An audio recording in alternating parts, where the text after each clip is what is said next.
Datuk Ketua kerana memberikan ruang kepada saya untuk memulakan pembahasan bagi pihak DAP. Tuan Ketua, dalam pembentangan bajet 2015 pada hari Jumaat yang lalu, Yang Amat Berhormat Perdana Menteri dengan megah mengatakan bahawa Malaysia ini terbina atas usaha Barisan Nasional dan walaupun mengalami pelbagai krisis dan dugaan mutakhir ini, Malaysia melangkah gagah dengan banyak catatan pencapaian di peringkat global. Antaranya memperbaiki kedudukan dalam laporan World Competitiveness Index 2014 menduduki tangga ke-12 daripada tangga ke-15 pada tahun sebelumnya. Kedudukan tersebut menunjukkan kita lebih kompetitif berbanding United Kingdom, Australia dan Finland.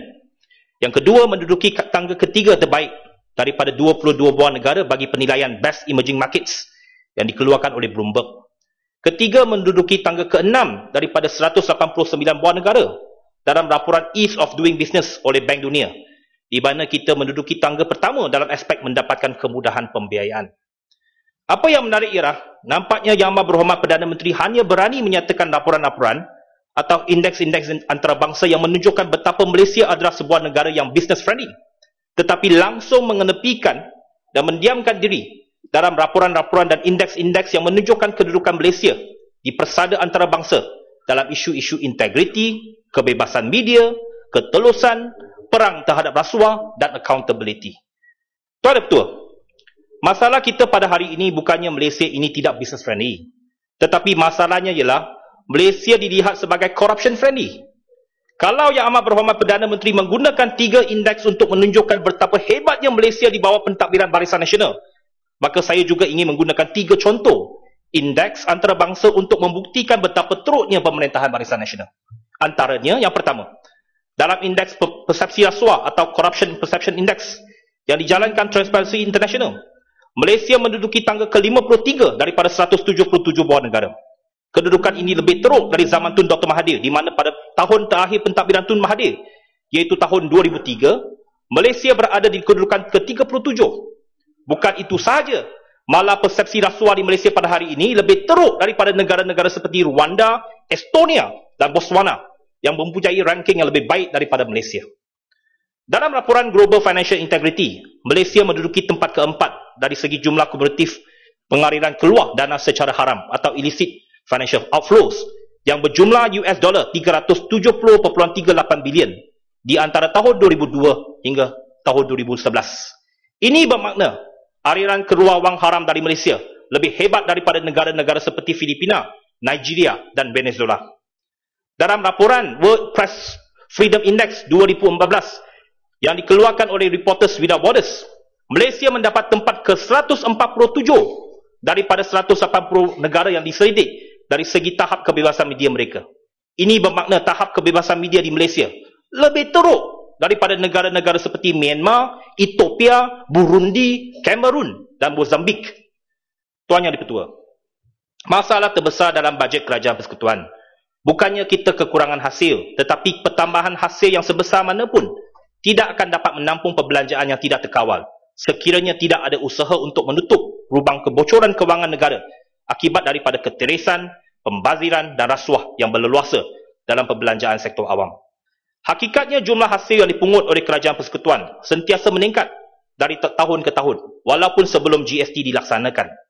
Pada tahun 2000, semasa era pentadbiran Tun Dr. Mahathir, jumlah hasil negara hanya 61.8 bilion ringgit Malaysia. Pada tahun 2008, semasa era Tun Abdullah Badawi, hasil negara meningkat ke tahap 159.8 bilion ringgit Malaysia. Pada tahun 2013, dalam era Yang Amat Berhormat Pekan, jumlah hasil negara mencecah 213.3 bilion ringgit Malaysia. Tahun 2015, anggaran hasil negara mencecah 235.2 bilion ringgit. Kalau dilihat dalam tempoh 15 tahun ini, hasil negara telah meningkat lebih 3 kali ganda walaupun tanpa pelaksanaan GST. Tetapi dalam tempoh tersebut juga, kedudukan kewangan kerajaan persekutuan tidak pernah berimbang dan sentiasa mengalami defisit. Perbelanjaan kerajaan yang tidak terkawal ini yang disebabkan oleh ketirisan, pembaziran dan rasuah menyebabkan hutang negara memuncak sehingga 54.7% daripada KDNK atau 540 bilion ringgit Malaysia pada tahun 2013 tanpa mengambil kira hutang yang dipinjam secara tidak langsung oleh kerajaan atau contingent liability dan pinjaman-pinjaman yang dijamin oleh kerajaan seperti hutang IMDb dan sebagainya. Saya yakin topik IMDb ni akan diupas oleh rakan saya daripada Petaling Jaya Utara dalam perbahasannya. Disebabkan pengurusan kewangan yang tidak berhemah selama ini dan perbelanjaan kerajaan yang tidak terkawal, setiap tahun kerajaan terpaksa meminjam untuk menampung defisit bajet negara. Perbelanjaan untuk menampung hutang negara pula, terutamanya kos membayar faedah pinjaman dan lain-lain semakin meningkat. Daripada 10.92 bilion ringgit Malaysia pada tahun 2004, perbelanjaan kerajaan kerana hutang negara telah mencecah 24.4 bilion ringgit pada tahun 2015. Bayangkan, kalau 24 bilion ringgit ini disalurkan untuk tujuan pembangunan, sudah tentu ramai rakyat di bawah yang menerima tempiasnya. Tuan Yang di-Pertua, sekiranya tidak ada usaha bersungguh-sungguh dan serius untuk menghapuskan ketirisan dan pembaziran daripada perbelanjaan kerajaan, terutamanya untuk pembelian perkhidmatan dan pembekalan, seperti yang dilaporkan dalam laporan Ketua Audit Negara saban tahun, pengenalan GST dan pertambahan hasil daripada GST tidak akan sesekali menyelesaikan masalah defisit yang dihadapi oleh kerajaan persekutuan. Pokoknya kerajaan perlu mengamalkan dasar ketulusan, kepertanggungjawaban dan accountability dalam pengurusan kewangan negara dalam semua bentuk perbelanjaan yang melibatkan wang awam. Namun janji-janji manis yang ini yang termaktub dalam GTP, ETP tidak diterjemahkan dalam pelaksanaan dasar kerajaan. Apakah kerajaan mengamalkan ketulusan dengan menggunakan pendekatan tender terbuka dalam semua pelaksanaan projek-projek mega kerajaan? Dalam pembentangan Jumaat lepas, Yang Amat Berhormat Perdana Menteri mengumumkan 7 projek pembinaan mega yang merangkumi 4 lebuh raya baru, projek MRT jajaran kedua, projek LRT fasa ketiga dan menaikkan taraf landasan keretapi Pantai Timur. Nilai 7 projek ini sahaja mencecah 48.25 bilion ringgit Malaysia. Saya ingin bertanya kepada Yang Amat Berhormat Perdana Menteri, adakah projek-projek ini dianugerahkan melalui proses tender terbuka ataupun proses rundingan terus? Sudah tentu istilah direct nego memang sinonim dengan Barisan Nasional. Mengapakah projek-projek yang memakan belanja yang begitu besar ini tidak ditender supaya memaksimalkan nilai setiap ringgit yang dibelanjakan dan mengurangkan kos projek tersebut? Saya meminta pihak kerajaan menjawab satu persatu syarikat mana yang mendapat setiap projek yang diumumkan tersebut, butiran kosnya dan justifikasi mengapa syarikat tersebut dipilih. Tuan Ketua, bukan sahaja tidak ada keterusan dalam penganugerahan dalam projek-projek mega, malah banyak perbelanjaan dalam Jabatan Perdana Menteri yang bersikap mengikut budi bicara Perdana Menteri ataupun discretionary spending yang tidak ada unsur check and balance dan mudah disalahgunakan. Ya, Tanjung Karang, Bang. Sila. Saya nak tanya, dapat penjelasan. Saya dengar-dengar kerajaan DAP di Pulau Pinang nak buat terowong dalam laut ni. Adakah projek itu jadi? Dan kalau projek itu jadi, adakah dia akan dibuat tender terbuka? Jawapannya sudah pun dibuat tender terbuka. Request for proposal, tender. Ceklah fakta dulu sebelum cakap. Saya tak mau lain dah. Apa? Saya mengambil beberapa contoh perbelanjaan dalam Jabatan Perdana Menteri yang tidak telus, yang perlu dipersoalkan dalam Dewan Yang Mulia ini. Yang pertamanya, projek khas yang diperuntukkan 1.61 bilion ringgit Malaysia. Program pembangunan yang diperuntukkan 1.1 bilion ringgit Malaysia. Yang ketiga, penyusunan semula masyarakat yang diperuntukkan 750 juta ringgit Malaysia. Ya, yang keempat, projek mesra rakyat yang diperuntukkan 670 juta ringgit Malaysia. Yang kelima, projek-projek kecil yang diperuntukkan 300 juta ringgit Malaysia. Boleh lagi sikit. Saya nak penjelasan je, tak ada apa. Cepat-cepat. Yang Berhormat mengatakan dalam Dewan ini bahawa projek tersebut dibuat tender terbuka. Itu saya nak dapat pengesahan. Adakah melalui proposal oleh beberapa syarikat dan macam mana tender terbuka telah dibuat? Saya nak tanya itu saja. Jadi soalan macam itu Yang Berhormat Tanjung Karang, patutlah panggil rakan-rakan UMNO dalam Dewan Undangan Negeri Pulau Pinang. Tanyalah. Tak ada masalah. Kerajaan Pulau Pinang di bawah Yang Amat Berhormat Bagan mengamalkan CAT. Apa-apa soalan ditanya, kita jawab. Tak macam dalam parlimen. Nah, saya tanya. Saya sebagai DAP. Nak tanya saja. Kalau tanya kita jawab. Sudah tender. Sudah tender. Tender terbuka. Okey. Sudah tender. Tender terbuka. Tender terbuka. Berapa syarikat masuk? Berapa syarikat masuk? Zenith Consortium yang dapat tu. Tender terbuka. Okey. Cukup. Saya ada banyak lagi point. Take note kata tender terbuka. Okey, take note. Itu saja. Tanjung Karang take note. Sudah tender terbuka. Okey, terima kasih. Besok kalau tanya rakan-rakan dalam Pulau Pinang, boleh tanya. Apa-apa soalan tanya, tak ada apa. Tak ada masalah. 5 contoh ini sahaja memberikan satu blank check kepada Perdana Menteri yang bernilai 4.43 bilion ringgit Malaysia. Apakah projek khas yang dimasukkan? Apakah program pembangunan yang disasarkan? Bagaimanakah penyusunan semula masyarakat dijalankan? Apakah projek yang memesrakan rakyat? Dan apakah projek-projek kecil yang akan dilaksanakan? Saya nak tahu di Seremban, ada 6 kawasan Dewan Undangan Negeri, di Dun Ampangan, Sikamat, Temyang, Nilai, Lobak. Apakah projek-projek kecil yang akan dibawa di kawasan-kawasan Parlimen Seremban? Tetapi, tak ada langsung dalam butiran yang dibentangkan. Semua persoalan-persoalan ini dan butir-butir perancangan projek ini tidak dapat dipantau oleh ahli-ahli Parlimen kerana kekurangan political view Barisan Nasional untuk mengamalkan keterusan. Bukankah pendekatan yang tidak terus seumpama ini yang akan mewujudkan ruang ketirisan, kebocoran dan rasuah? Mengapakah semua kuasa perbelanjaan atau spending power ini terletak dalam tangan Perdana Menteri? Saya menggesa supaya tujuan-tujuan perbelanjaan ini perlu dinyatakan secara terus dan perlu ada mekanisme untuk memantau semua perbelanjaan kerajaan yang efektif. Di Amerika Syarikat pun, Presiden Obama mewujudkan sebuah suruhanjaya yang bernama National Commission of Fiscal Responsibility and Reform dengan izin, yang terdiri daripada ahli-ahli Kongres secara bipartisan untuk merangka strategi fiskal dan dasar baru untuk mengurangkan defisit bajet kerajaan Amerika Syarikat dan hutang negaranya. Justru itu, saya mengulangi pendirian kami bahawa sepatutnya Parlimen menubuhkan jawatan kuasa terpilih secara tetap, Select Committee, untuk setiap kementerian supaya ahli-ahli Parlimen dapat memainkan peranan check and balance yang lebih efektif untuk menghapuskan ketirisan dan rasuah dalam setiap kementerian. Langkah ini sudah pasti mendapat sokongan padu daripada Pakatan Rakyat sekiranya Yang Amat Berhormat Perdana Menteri mempunyai political view untuk melaksanakannya. Namun apa yang berlaku sekarang dalam Parlimen adalah sebaliknya. Bukan sahaja Parlimen Malaysia tidak ada mekanisme Select Committee untuk memantau setiap kementerian, malah soalan-soalan ahli Parlimen tidak dijawab secara telus. Pada minggu lepas, saya telah mengemukakan beberapa soalan lisan kepada Jabatan Perdana Menteri mengenai butiran penerbangan dan kos yang terlibat dalam beberapa penerbangan yang melibatkan Perdana Menteri dan isterinya yang menggunakan pesawat khas milik kerajaan. Soalan-soalan ini ditanya kerana penerbangan-penerbangan ini melibatkan lawatan bukan rasmi seperti percutian Perdana Menteri di Eropah pada awal bulan Ogos dan penerbangan isteri Perdana Menteri ke Padang Indonesia untuk menerima anugerah darjah kebesaran. Persoalan yang timbul ialah kewajaran dan kerayakan Perdana Menteri dan isterinya menggunakan pesawat kerajaan untuk lawatan peribadi. Dan lebih teruk lagi, kos yang terlibat dirahsiakan oleh Yang Berhormat Arau. Apakah peranan Yang Berhormat Arau dalam Parlimen ini ialah untuk melindungi Perdana Menteri dan isterinya daripada dipersoalkan. Semasa kerajaan meminta rakyat supaya memahami perlunya tindakan kerajaan untuk merasionalisasikan subsidi dan menaikkan harga minyak, Putrajaya membelanjakan 180 juta ringgit Malaysia setahun untuk kos minyak dan penyelenggaraan, beberapa pesawat khas untuk kegunaan Perdana Menteri dan beberapa VVIP kerajaan. Ini tidak termasuk lagi kos sewaan untuk pesawat-pesawat ini yang memakan berpuluh juta ringgit setiap tahun.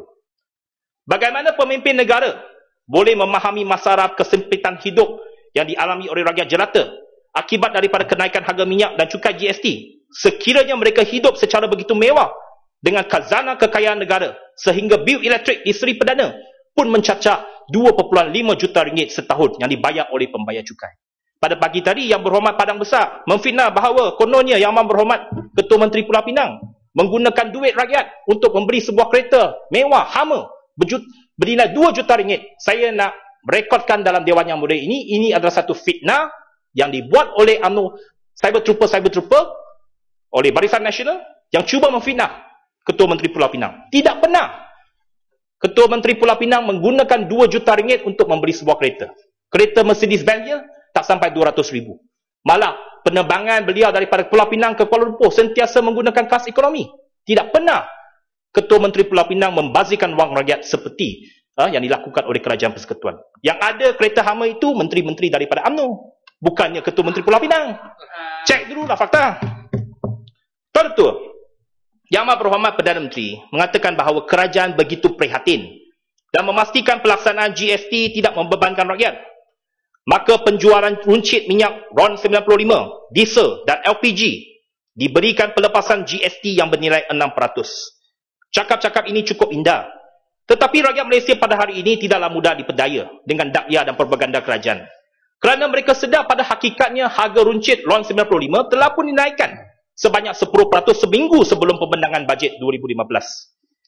Ini taktik baru Barisan Nasional untuk memberdayakan rakyat.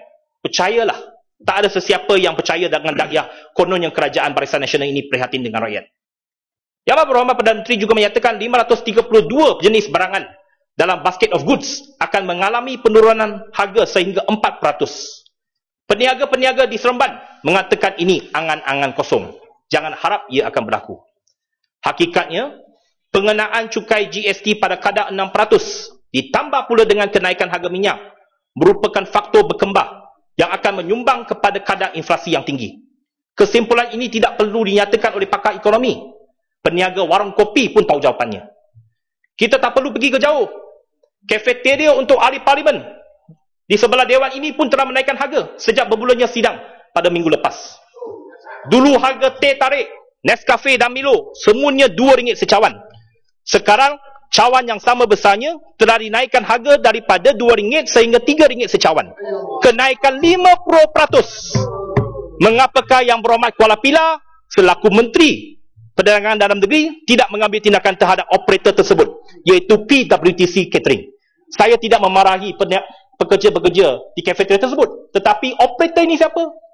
Pemilik syarikat ini siapa? PWTC Catering. Bukankah ini syarikat milik UMNO? Menteri mengapa tak ada tindakan? Mengapa tak ada pegawai KBDN yang datang mengambil tindakan terhadap kafeteria? Menaikkan harga sesuka hati, 50% naik. Jus watermelon RM8.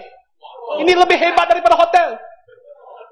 Kafeteria di parlimen, ahli parlimen, ada menteri, tapi tindakan tak ada. Pertua, kos sara hidup rakyat Malaysia pada hari ini memang tinggi, dan rata-rata kebanyakan pekerja yang berpendapatan sederhana dan rendah menuntut supaya kerajaan memainkan peranan dengan memastikan harga minyak tidak dinaikkan pada ketika harga minyak di pasaran global turun. Janganlah pula Perdana Menteri memberitahu kepada rakyat, kalau nak buat tuntutan kepada kerajaan, janganlah sokong Pakatan Rakyat. Saya cukup kecewa dengan ucapan Yang Berhormat Perdana Menteri di Perhimpunan Agung MCA pada pagi semalam, di mana beliau berkata masyarakat Cina tidak boleh terus membuat tuntutan terhadap Barisan Nasional sekiranya mereka masih menyokong Pakatan Rakyat. Kenyataan tersebut sangat tidak bertanggungjawab dan tidak seharusnya keluar dari mulut pemimpin tertinggi negara. Apakah Perdana Menteri tidak faham konsep utama dalam demokrasi ialah membenarkan rakyat untuk membuat pilihan mereka dalam pilihan raya?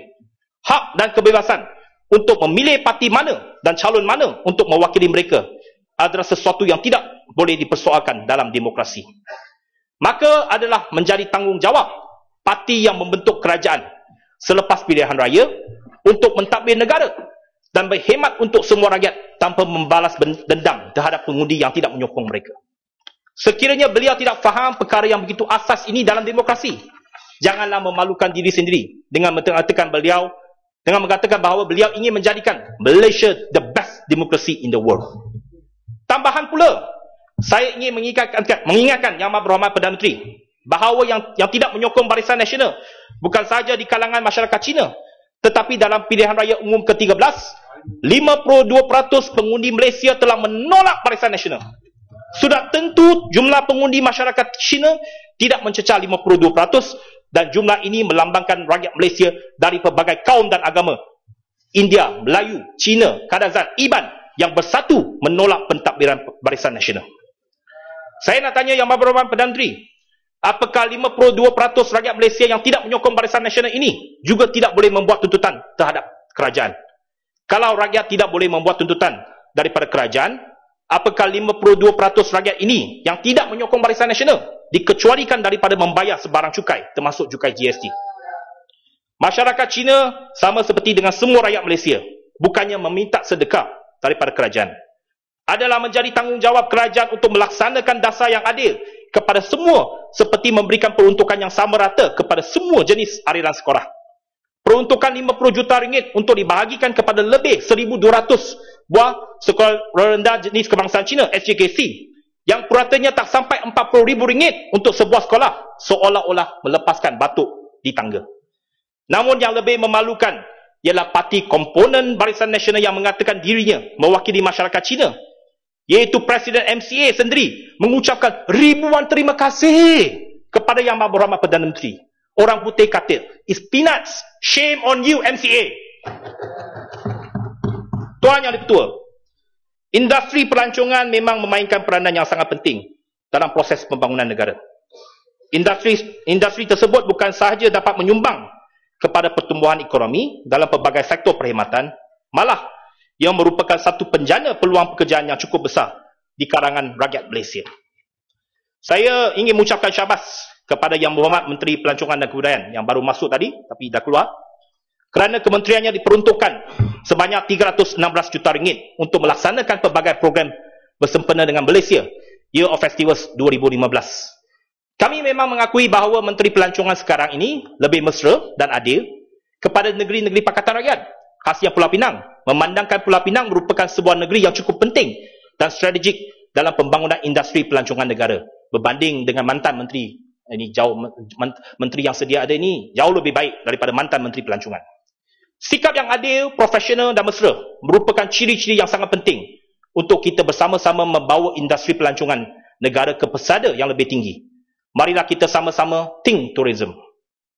Justru itu, sukacita saya mencadangkan kepada Yang Berhormat Menteri supaya memperuntukkan 22 juta ringgit daripada 316 juta ringgit yang diperuntukkan untuk mengadakan festival di setiap daripada 222 kawasan parlimen di seluruh Malaysia. Saya mencadangkan setiap kawasan parlimen diperuntukkan RM100,000 dan ahli parlimen masing-masing dipertanggungjawabkan untuk menganjurkan festival bersama masyarakat tempatan pada tahun 2015 untuk merakyatkan Year of Festival. Setiap kawasan parlimen ada keunikannya dari segi budaya dan warisan sejarahnya. Saya yakin keunikan dan penyertaan masyarakat di peringkat akar umbi dalam penganjuran sesuatu festival ini akan memberikan pengalaman yang berbeza dan menjadi tarikan kepada perancung. Ia juga dapat menghidupkan semula pekan-pekan kecil di seluruh negara dan memberikan impak ekonomi kepada masyarakat setempat. Jangan kita mewujudkan persepsi kepada pelancong asing bahawa Malaysia hanyalah berkenaan dengan Kuala Lumpur. Kita perlu menunjukkan kekayaan dalam keberbagaian kita seiring dengan tagline Malaysia Truly Asia. Rakan saya Yang Berhormat Keluang telah menganjurkan festival Keluang baru-baru ini dengan mempromosikan keindahan semula jadi di Gunung Lambak dan menghidupkan semula kewarisan-warisan lama di Bandar Keluang dengan melibatkan penyertaan komuniti setempat. Dengan adanya dana peruntukan, saya yakin Seremban juga boleh menganjurkan festival Seremban. Dengan mempromosikan siu pau halal, Kuching juga boleh buat festival Kuching. Yang Berhormat Kuala Kelau juga boleh buat festival Kuala Kelau. Mana-mana tempat kita boleh buat festival. Supaya festival ini bukan sahaja bertumpu di bandar-bandar besar, tetapi setiap tempat yang ada keunikan boleh buat festival masing-masing yang melibatkan masyarakat setempat. Tuan Ketua, untuk memajukan lagi sektor pelancongan negara, kerajaan perlu memberikan fokus untuk membangunkan sektor cruise tourism yang merupakan salah satu sektor yang telah dikenal pasti dalam Economic Transformation Program sebagai salah satu entry point project EPP. Walaupun Malaysia Cruise Council telah ditubuhkan untuk menggariskan dasar pembangunan sektor tersebut, namun masih belum ada tindakan yang holistik dan bersepadu di antara stakeholders, terutamanya di antara Kementerian Pelancongan dan Kebudayaan, Kementerian Pengangkutan, EPU di Jabatan Perdana Menteri dan kerajaan-kerajaan negeri yang terbabit. Saya difahamkan bahawa syarikat perkapalan Royal Caribbean telah pun merabu untuk membina sebuah cruise terminal yang baru di Melaka dalam projek Melaka Gateway. Namun kerajaan persekutuan belum lagi memutuskan pelan pembangunan untuk Sydenham Pier yang mempunyai potensi untuk menjadikan sebuah cruise terminal yang dapat menarik kemasukan ramai pelancong asing ke Pulau Pinang dan Malaysia. Saya ingin bertanya kepada Kementerian Pengangkutan, sama ada Penang Port Commission telah menyerahkan operasi Sydenham Pier ini kepada Seaport Terminal. Kita semua tahu Seaport Terminal ini milik siapa? Seorang yang bergelar Tan Sri. Tetapi di Malaysia ini bukan sahaja beliau sahaja boleh menguruskan pelabuhan. Kita mengharapkan supaya Sydenham Pier ini dibuka tender. Kalau ada syarikat yang lebih baik yang dapat menjalankan operasi di terminal tersebut, kerajaan sepatutnya melantik syarikat tersebut. Saya mendapat maklumat bahawa sebuah konsortium antarabangsa mempunyai minat untuk melabur dalam pembangunan semula Sydenham Pier, Pulau Pinang, tetapi terdapat banyak halangan daripada pihak-pihak yang berkepentingan. Memandangkan Sydenham Pier merupakan sebuah terminal yang strategik untuk pembangunan cruise tourism di Malaysia, saya menyeru kerajaan supaya memanggil tender untuk projek tersebut dalam kadar yang segera dan menganugerahkan projek tersebut kepada syarikat yang mempunyai pengalaman dan perancangan yang paling baik untuk memaksimalkan pulangan kepada industri pelancongan negara. Itu ada betul. Ada dua topik lagi, sistem pengangkutan awam. Sistem pengangkutan awam ini saya mengalu-alukan pengumuman bahawa kerajaan memberikan kemudahan tambang bulanan pada kadar diskaun 30% untuk laluan bas Seremban Kuala Lumpur. Saya nak bertanya kepada kerajaan, kerana laluan bas di antara Seremban Kuala Lumpur ini telah banyak ada laluan ini, ada banyak syarikat perkhidmatan bas, adakah tambang diskaun 30% ini diluaskan kepada semua syarikat bas yang terlibat di antara Seremban dengan KL, supaya mereka-mereka yang bekerja di Kuala Lumpur dan menetap di Seremban yang sudah menjadi satu kebiasaan diberikan diskaun tersebut supaya lebih ramai penduduk Seremban mendapat faedahnya. Yang keduanya, adakah skim ini juga dapat diperluaskan kepada 30% untuk pas bulanan kepada pengguna-pengguna komuter? Sebab kalau kita nak menggalakkan rakyat ataupun penduduk menetap di bandar-bandar sekunder seperti Seremban tetapi bekerja di Kuala Lumpur, sistem pengangkutan awam merupakan faktor yang paling penting untuk memastikan mereka dapat berulang-alik dengan efektif. Sekarang bukan sahaja bas, tetapi bas ini selalu ada kesesakan lalu lintas, tetapi juga komuter merupakan satu mod yang popular di kalangan rakyat di Seremban. Saya cadangkan kepada pihak kerajaan supaya memperluaskan lagi diskaun 30% ini untuk tambang bulanan kepada pengguna-pengguna komuter di antara Seremban dengan Kuala Lumpur. Betul. Penambahbaikan khidmat bas berhenti-henti di negeri ini yang diumumkan oleh Yang Berhormat Perdana Menteri telah kita dengar bertahun-tahun.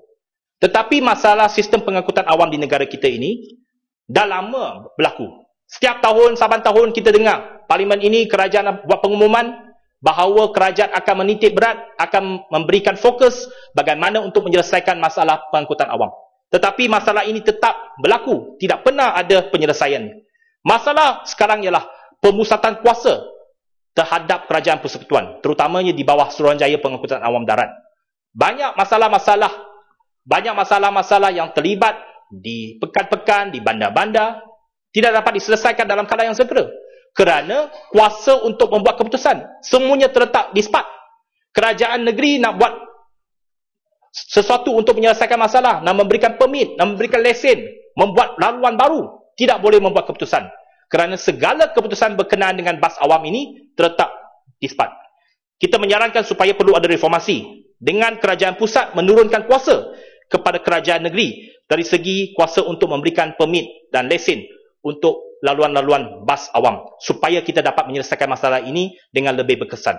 Di kawasan Dewan Undangan Negeri yang saya wakili, di Dun Cena, di Jelebu, setiap hari daripada Kampung Cena nak pergi ke Pekan Kuala Kelawang, pelajar-pelajar tak ada bas. Nak pergi sekolah tak ada bas. 20 km.